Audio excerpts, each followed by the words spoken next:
Bacaan dari surat pertama Rasul Paulus kepada Timotius.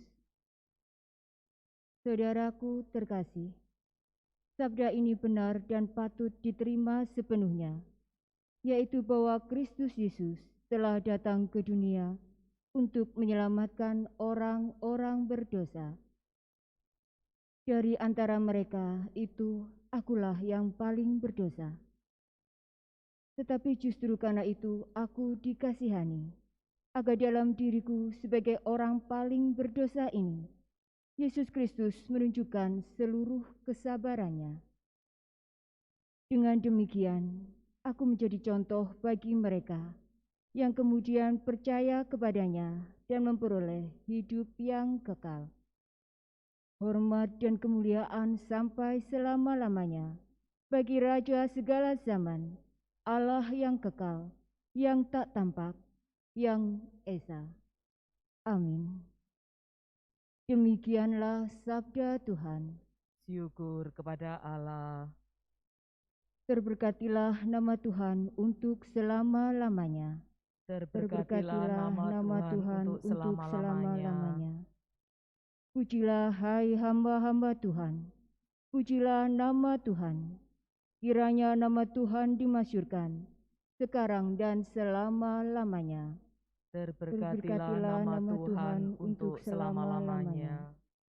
Dari terbitnya matahari sampai pada terbenamnya, terpujilah nama Tuhan. Tuhan tinggi mengatasi segala bangsa, kemuliaannya mengatasi langit. Terberkatilah nama Tuhan untuk selama-lamanya. Siapakah seperti Tuhan Allah kita yang diam di tempat tinggi, yang merendahkan diri untuk melihat ke langit dan ke bumi? Ia menegakkan orang yang hina dari dalam debu dan mengangkat orang yang miskin dari lumpur. Terberkatilah nama Tuhan untuk selama-lamanya. Haleluya.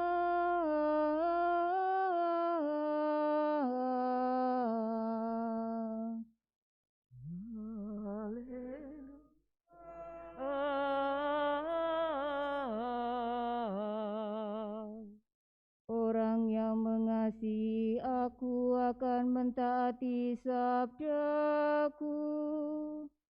Bapa-Ku akan mengasihi dia dan kami akan datang kepadanya. Haleluya.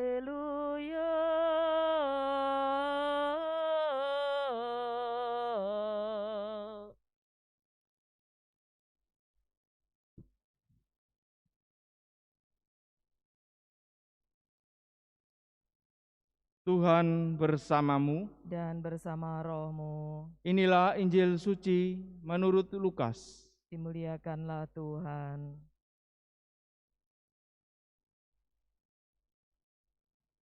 Yesus menyampaikan wejangan ini kepada murid-muridnya. Tidak ada pohon baik yang menghasilkan buah yang tidak baik.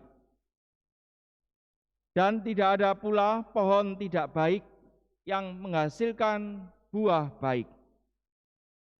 Sebab setiap pohon dikenal dari buahnya. Karena dari semak duri, orang tidak memetik buah ara. Dan dari duri-duri, orang tidak memetik buah anggur. Orang yang baik mengeluarkan barang yang baik dari perbendaharaan hatinya yang baik. Tetapi orang jahat mengeluarkan barang yang jahat dari perbendaharaan hatinya yang jahat. Sebab yang diucapkan mulut meluap dari hati. Mengapa kalian berseru kepadaku, Tuhan, Tuhan, padahal kalian tidak melakukan apa yang kukatakan? Setiap orang yang datang kepadaku dan mendengarkan sabdaku, serta melakukannya, aku menyatakan dengan siapa ia dapat disamakan. Dia itu sama dengan orang yang mendirikan rumah, ia menggali dalam-dalam dan meletakkan dasarnya di atas batu. Ketika datang air bah dan banjir melanda rumah itu tidak dapat digoyahkan karena dibangun dengan kokoh. Sebaliknya, barang siapa mendengar sabdaku dan tidak melakukannya, ia sama dengan orang yang mendirikan rumah di atas tanah tanpa dasar. Ketika dilanda banjir, rumah itu segera roboh dan hebatlah kerusakannya. Demikianlah sabda Tuhan. Terpujilah Kristus. Setiap orang yang datang kepadaku dan mendengarkan sabdaku serta melakukannya, dia itu sama dengan orang yang mendirikan rumah. Ia menggali dalam-dalam dan meletakkan dasarnya di atas batu.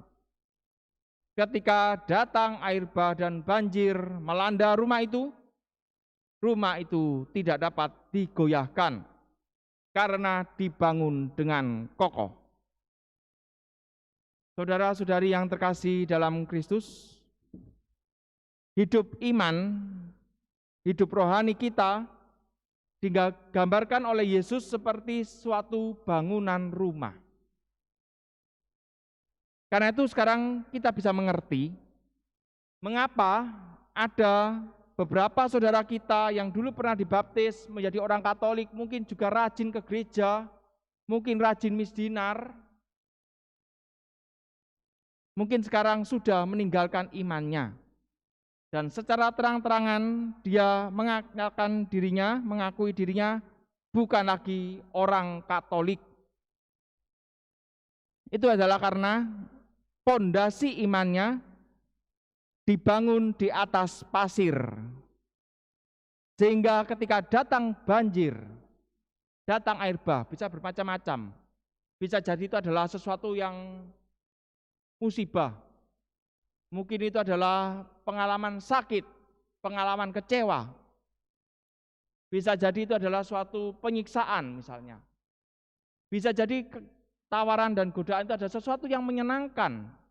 Mungkin karir, mungkin itu adalah jodoh. Kemudian imannya langsung runtuh, langsung roboh. Karena dia membangun imannya bukan di atas pondasi, tapi pondasi batu yang bagus, tapi di atas pasir. Supaya iman kita tetap kuat ketika ada banyak godaan, ketika kita mengalami musibah, mengalami penderitaan, ketika kita mengalami banyak tantangan dalam hidup ini, supaya iman kita tetap kuat, maka yang harus kita lakukan, Yesus sudah mengatakan sendiri dalam Injil. Yang pertama adalah datanglah pada Yesus. Setialah dalam iman kepada Tuhan Yesus. Yang kedua adalah mendengarkan Yesus. Melalui apa? Ketika kita membaca kitab suci, ketika kita berdoa, mungkin ketika kita hening, kita mencoba mendengarkan Tuhan. Apa yang mau dikatakan Tuhan di dalam kehidupan kita. Dan ketiga yang penting adalah melakukan apa yang dikehendaki Yesus. Memang kita harus sungguh-sungguh taat kepada Tuhan. Apa yang Tuhan katakan, lakukanlah. Dan memang tidak mudah, karena itu Yesus mengatakan ternyata ada banyak orang hanya mendengarkan, hanya bisa berteriak Tuhan, Tuhan. Padahal kalian tidak melakukan apa yang kukatakan, dikatakan oleh Yesus dalam Injil. Karena itulah banyak orang yang mengalami musibah lalu kemudian meninggalkan iman. Kalau saya mendengarkan cerita-cerita, mungkin saya sendiri tahu orangnya siapa. Kadang datang orang yang rajin berdoa, rajin devosi, tapi ternyata bisa meninggalkan iman. Karena dia tidak melakukan apa yang Tuhan perintahkan di dalam kehidupan. Karena itu menjadi tugas kita adalah pertama datang pada Yesus, kedua mendengarkan Yesus, rajinlah membaca kitab suci. Rajinlah berdoa. Dan yang ketiga yang penting adalah lakukanlah apa yang dikehendaki Tuhan di dalam kehidupan kita.